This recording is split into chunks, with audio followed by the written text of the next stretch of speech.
퀘스터 여러분들의 질문을 받도록 하겠습니다. 여러분, 제가 화를 삭힐 동안에 질문을 좀 해주시길 바라겠습니다. 이미 다 질문을 생각을 해오셨네요. 우리 선생님께서 마음에 드는 키워드 보시고 가서 앉아주시면 됩니다.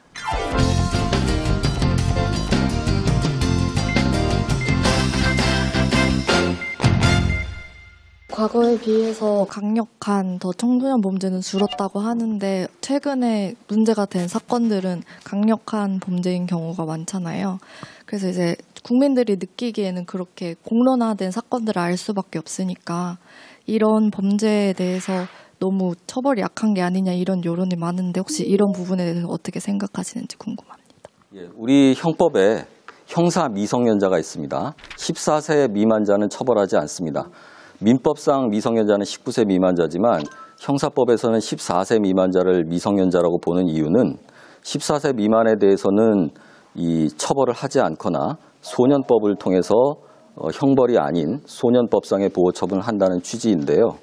물론 14세 미만의 소위 형사 미성년자도 무엇이 불법이고 무엇이 잘못됐고 내가 이 행위를 했을 때 사람들에게 피해가 간다는 걸 모르진 않습니다. 불법에 대해서는 성인과 못지않게 알겠죠. 하지만 처벌을 하지 않거나 다른 보호 처분을 하는 이유는 처벌의 의미에 대해서 소년들은 이해할 수가 없어요. 애들은 자유가 뺏긴다는 것에 대해서 잘 이해를 하지 못합니다. 그러니까 우리 무서운 중이들은 너 이런 짓을 하면 너 자유를 10년 동안 뺏을 거야 라고 해도 어른들만큼 그렇게 두려워하지 않습니다. 즉 형벌의 효과가 그렇게 크지 않다는 겁니다. 무서운 게 없는 사람들이잖아요. 그래서 그런 사람들한테는 오히려 교육을 해서 좀 더 바람직한 어른으로 클 수 있게 기회를 주는 것이 더 사회적으로 효과적이다. 이렇게 생각하기 때문입니다. 글쎄요. 자유를... 네, 그게 살짝 납득이 좀 안 돼요, 선생님. 예, 그래서 우리가 형법과 구별해서 소년법을 둔 취지는 앞으로 장래가 살 날이 많이 남은 그런 소년들에 대해서 좀 더 기회를 준다는 측면이 있고, 그렇지만 무조건적인 관용을 하는 것은 아니고 소년법상에도 최고 2년까지 그 사실상의 구금 상태에서 교육을 하는 처분이 존재합니다. 그다음에 소년법이든 형법이든 이 형사 미성년자의 연령이 14세면 너무 높은 게 아니냐, 이런 여론이 있는 것도 사실입니다. 그래서 뭐 영국처럼 한 7살로 확 낮추자, 10살인 나라도 있고요. 자, 그런 논의는 역시 소년 범죄의 현실이 어떤지, 소년 강력 범죄의 현실이 어떤지, 소년법상의 보호 처분의 효과가 있는지 없는지에 대한 충분한 정보가 주어지고, 자, 그럼 우리 사회적으로 형사 미성년자의 나이를 좀 낮춰보자, 이렇게 합의가 되면 국회에서 형법과 소년법을 개정을 해서 방법을 찾겠죠. 부모는 같은 교화를 받는다거나 아니면 그런 교육을 받는다거나 그런 책임을 지는 그런 법적인 처리 사항이 있는지 그게 궁금합니다.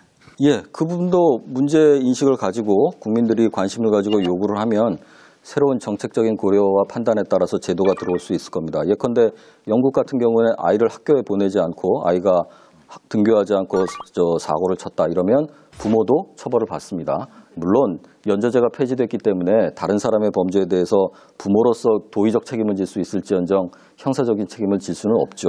중요한 것은 말씀하신 것처럼 요즘 그 무서운 청소년들에 대해서 정말 어떻게 교화를 할 수 있을까? 물론 처벌을 통해서 정신 차리게 하는 것도 있겠지만 가장 중요한 건 말씀하신 것처럼 자기가 누리는 자유에 대해서 책임을 질 수 있고 또 다른 사람의 아픔에 대해서 공감할 수 있는 능력을 길러주는 게 중요하지 않습니까? 자, 그렇다면 어떤 사람을 자유를 박탈해서 교도소에 가둬놓은 상태에서 자유에 대해서 책임 있게 누릴 수 있는 방법을 가르칠 수 있을까요? 범죄자들끼리 제한된 공간에 몇 년 동안 가둬놓으면서 보통 사람들이 느낄 수 있는 희노애락에 대한 공감 능력을 기를 수 있을까요? 자유를 박탈하고 똑같은 범죄자들끼리 모아놓은 상태에서 자유에 대한 책임과 공감 능력을 기르기를 기대하기는 어렵습니다. 그렇기 때문에 사회 내에서 여러 가지 프로그램들을 만들어서 우리가 고민을 해서 집행을 해야 되는 것이죠. 네. 그러고 만약에 교화가 된다라는 보장이 없는 상황에서 무분별하게 걔를 교화시킨다고 사회에 풀어놓는 현실이 과연 옳은 것인지에 대해서 질문드리고 싶습니다. 예, 옳기도 하고 옳지 않기도 합니다. 예, 물론 우리가 교화될 수 없는 사람도 있을 수 있겠죠. 그렇지만 우리가 교화를 위해서 여러 가지 형벌과 보안 처분 수단을 둔 이유는 객관적이고 과학적으로 모든 사람이 교화될 수 있다는 근거가 있기 때문이 아니라 모든 사람은 기회만 주어지면 교화되고 바뀔 수 있다는 믿음 때문입니다. 그것은 우리가 인간과 민주주의에 대한 믿음에 근거한 것이고요. 그다음에 또 하나의 질문은 이 피해자는 그러면 그 많은 남은 여생을 그러면 어떻게 살아갈 것이냐. 가해자를 평생 감옥에 가두어두면 위안이 될까요? 피해가 회복이 될까요? 마주치는 일은 없으니까. 예, 부분적으로는 그렇겠죠. 하지만 결국 형법에서는 거기까지는 우리가 이제 다루지 않고 그것은 사회 정책의 문제입니다. 전체 사회 문제를 해결하기 위한 사회 정책 중에 형법, 형사 정책은 매우 극히 일부입니다. 왜냐하면 형법이 동원하는 수단은 사람의 신체의 자유와 심지어 생명까지도 뺄 수 있는 강력한 수단이기 때문에 사회 문제 중에서 정말 해결하기 어려운 부분에만 제한적으로 투입되는 게 형사정책이고 그것이 소년범죄든 성폭력범죄든 어느 경우에나 마찬가지입니다. 네, 감사합니다. 참 선생님이 해주신 말씀이 머리로는 다 이해가 가는데 가슴으로는 잘 이해가 품을 수가 없어요. 사실 저희가. 그래서 저희가 형법에 대해서 더 많이 알아야 될 것 같다라는 생각이 듭니다. 두 번째 강연에서 자세히 들어보겠습니다. 형법 10조에 심신장애 상태에서 술에 취해서 의사결정 능력이 현저히 떨어지면 심신미약이 돼서 형을 줄여줍니다. 잠시만요. 잠깐 열받네 또. 저 형법 10조 때문에 법관이 반드시 감경을 해야 되냐? 그건 아닙니다. 형법에 어떤 경우에만 가중하거나 감경할 수 있는지 1953년 형법을 만들 때 가장 영향을 많이 받은 게 1907년 일본 형법이거든요. 일본 형법은 어디서 베껴왔냐면 당시 프로이센 독일 형법. 왜 유기징역의 상한을 15년으로 놨냐면 당시 독일 국민의 평균 연령이 45세였거든요. 우리 형법, 우리가 현재 지금 사용하고 있는 형법이 어디서부터 왔을까 한번 우리가 살펴보면 오늘날 형법이 가지고 있는 문제점이나 이런 부분에 대해서 우리가 이해하는 데 도움이 될 겁니다. 일제강점기에 1912년에 조선 형사령으로 한국에서 일본 형법을 적용한다. 이렇게 1912년에 조선 형사령이 있었습니다. 그렇게 해서 일제강점기 내내 우리는 일본 형법을 썼죠. 그러다가 1945년 해방이 됐습니다. 나라는 되찾았지만 형법은 우리 형법을 그때까지 갖지 못했어요. 그래서 우리가 지금 사용하고 있는 형법은 1953년에 만들어졌습니다. 자, 그러다 보니까 일본 형법의 영향을 많이 받았고요. 우리가 미군정 시기를 3년 동안 거치면서 형사소송법에서는 적법 절차 원칙을 포함해서 영장제도, 변호인 선임권 제도, 부속적부심, 보석 이런 제도들은 미국 법의 영향을 많이 받게 되었습니다. 자, 우리가 얼마나 일본 형법의 영향을 많이 받았는지 지금 1953년에 제정된 형법전을 펴보시면 알 수 있습니다. 예컨대 형법 10조에 우리 심신미약할 때 그 심신장애라는 말이 나오거든요. 거기서 심신은 마음신과 몸신이 아닙니다. 정신할 때 신자예요. 그래서 심신장애는 신체적 정신적 장애를 가리키는 게 아니라 정신장애를 가리키는 겁니다. 이게 일본식 한자예요. 또 53조의 장량감경, 장량이 무슨 소리지 하겠지만 장량감경이라는 말은 정상 참작을 해서 형을 줄여준다는 얘기입니다. 자, 59조의 개전의 정 나옵니다. 피고인은 개전의 정이 부족하므로 이렇게 얘기할 때 개전의 정은 뉘우치는 형편이 보이지 않는다. 이 얘기입니다. 그 다음에 우리 형법이 일본 형법의 영향을 아직도 받고 있는 것이 모병이적죄라는 게 있거든요. 이게 뭐냐면 적국을 위해서 병사를 모집해서 대응한 반란을 일으킨 사람을 처벌하는 내용입니다. 이게 언제 들어왔냐면 1940년에 당시 일본 전시내각의 육군 법무성에서 조선 내 광복군들이 광복군을 모집해서 중국과 편들어서 일본에 대적할 수 있으니 이 조항을 꼭 넣어주세요 해서 들어간 겁니다. 그 1940년 일본 형법이 우리나라 형법에 이제 그대로 남아 있어요. 이 조항이. 광복군을 처벌하기 위한 조항이 아직도 남아 있습니다. 자, 우리 드라마 미스터 선샤인의 우리 애기 씨. 애기 씨 만주에 가가지고 군관학교에서 독립군 양성했지 않습니까? 모병이적죄야. 모병이적죄 법에 정해진 형은 사형이랑 무기징역밖에 없어요. 사형이랑 무기징역밖에 없네요. 우리 애기 씨 어떻게 하죠? 물론 물론 전 세계에서 한국 형법과 일본 형법에만 남아있는 게 바로 조금 전에 얘기했던 장량 감경입니다. 판사가 재량으로 형편을 두루두루 살펴서 형을 감경해 줄 수 있습니다. 예, 형법에 어떤 경우에만 가중하거나 감경할 수 있는지에 대해서 조항이 있습니다. 4가지 조건이 있어요. 하나는 범죄자의 성향, 지능, 두 번째는 범죄자와 피해자의 관계, 세 번째는 범행의 동기와 범행의 수법, 네 번째는 범행 후에 어떤 정황이 있는가. 이 4가지를 살펴서 형을 감경해 주게 됩니다. 자, 또 하나 잔재가 남아있는 게 우리 1954년 형법에는 유기징역이 가장 높게 갈 수 있는 상한을 15년으로 정해놨습니다. 이 15년이 어디서 나왔냐면 이거는 우리가 1953년 형법을 만들 때 가장 영향을 많이 받은 게 1907년 일본 형법이거든요. 근데 1907년 일본 형법에 유기징역의 상한을 15년으로 해놨는데 일본 형법은 어디서 베껴왔냐면 당시 프로이센 독일 형법 1871년 독일 형법에서 베껴왔습니다. 1871년 독일 형법은 왜 유기징역의 상한을 15년으로 놨냐면 당시 독일 국민의 평균 연령이 45세였거든요. 그러니까 최고징역 15년이면 죽을 때까지 감옥에 있을 수 있어서 만들어 놓은 거예요. 이게 1871년에 만들어 놓은 상한이에요. 지금 100년이 넘었고 지금 평균 수명은 100살이잖아요. 100살까지 갈 수도 있지 않습니까? 그래서 2010년에 형법을 개정해서 유기징역의 상한을 30년, 가중할 때는 50년까지 높였습니다. 왜 이렇게 개정을 했을까요? 2009년에 조두순 사건이 있었습니다.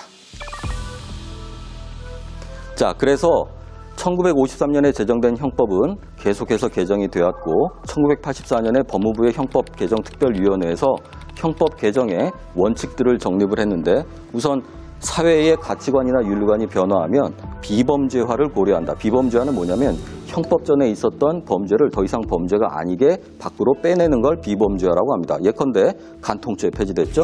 혼인빙자 간음죄 폐지됐습니다.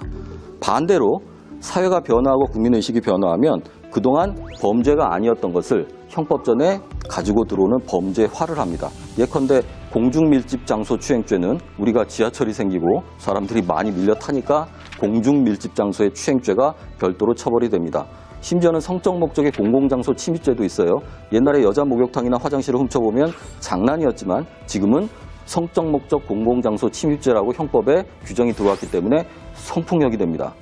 몰래카메라도 옛날엔 장난이었지만 지금은 카메라 등 이용 촬영죄로 중한 성폭력 범죄로 다스려집니다. 그게 범죄하고요.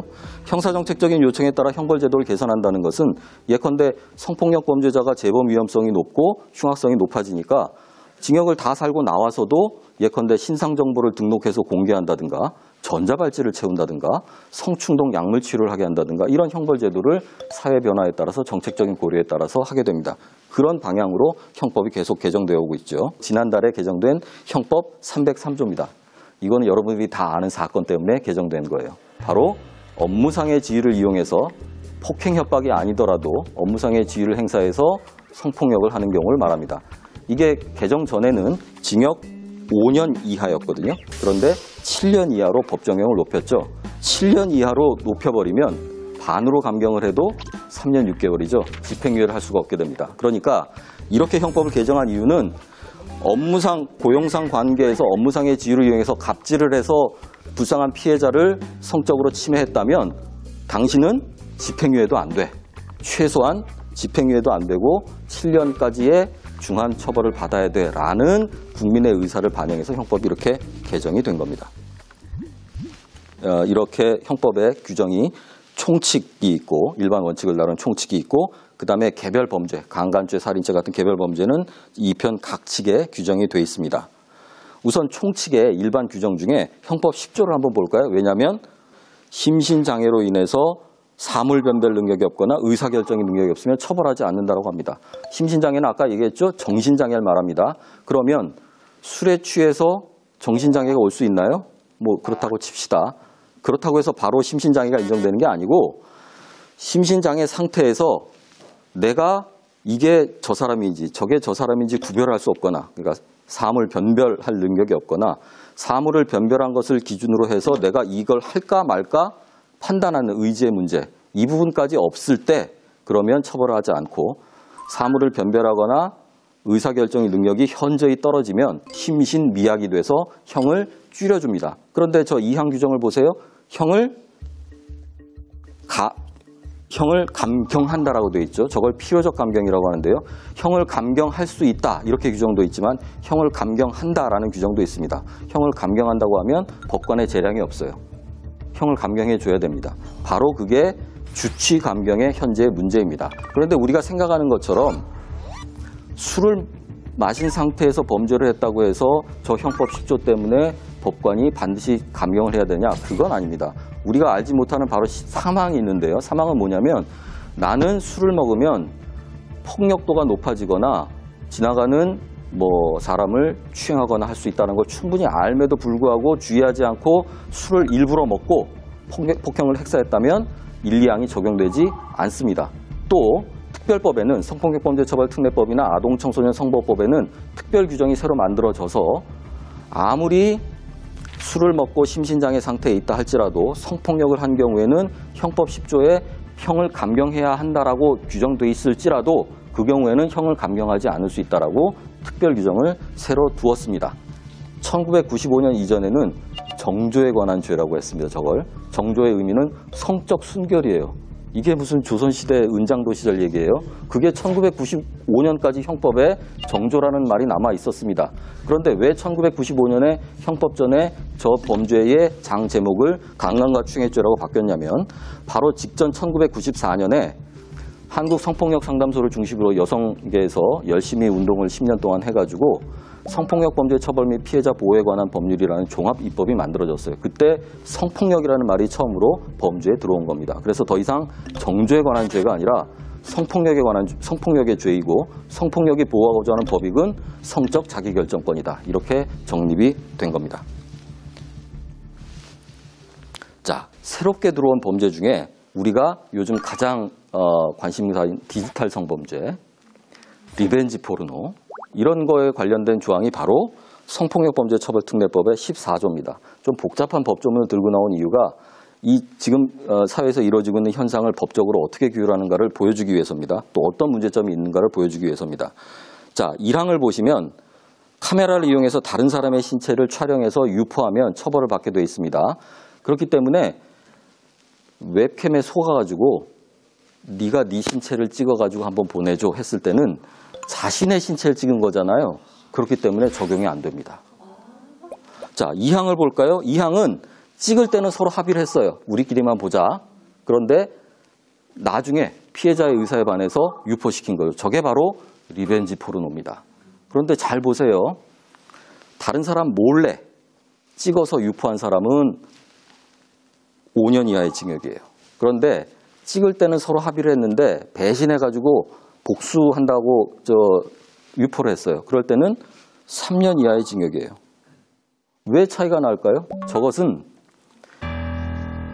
가해자 중심이 아니고 피해자의 관점이 들어간 겁니다. 나쁜 방향으로. 뭐냐면 당신이 경솔하게 찍었잖아.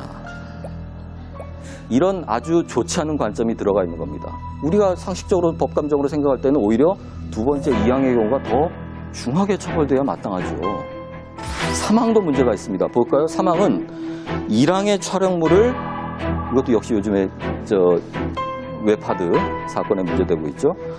1항의 촬영물입니다.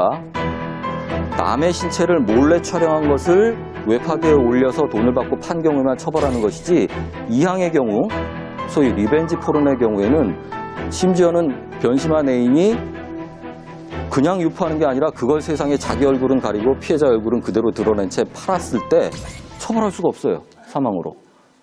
그러니까 우리가 디지털 성범죄 리벤지 포르노에 갖고 있는 문제 현실에 대한 문제 인식을 아직 우리 형법이 제대로 반영하고 있지 못한 거예요. 여러분들이 관심을 기울이고 지속적인 요청을 해야 될 부분은 개선의 요청을 해야 될 부분은 바로 이런 부분들입니다.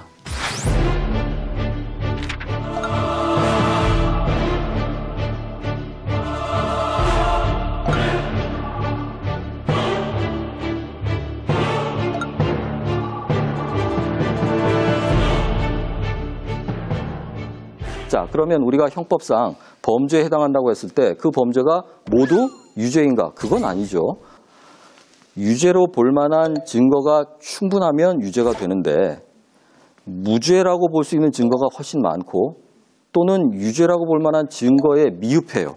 그러면 그 범죄에 대해서는 무죄 판결이 납니다. 그런데 우리가 오해하셔서는 안 되는 것이 자, 형사재판정에서 법관이 무죄라고 선고한 것은 이노센트, 결백하다는 얘기가 아닙니다. 당신의 범죄 사건을 판단해 보니 유죄라고 판단할 만한 충분한 증거를 검사 쪽에서 제출 못했어요. 그러니 증거가 부족하기 때문에 당신은 무죄입니다. 즉, not guilty예요. 이노센트가 아니라. 그러니까 오해하셔서 안 되는 것이 무죄 판결을 받았다고 해서 나는 결백해요라고 상대방을 무고죄로 하는 것은 안 된다는 거예요. 이게 바로 성폭력 사건에서 일어나는 일입니다. 자, 여기까지입니다. 여러분.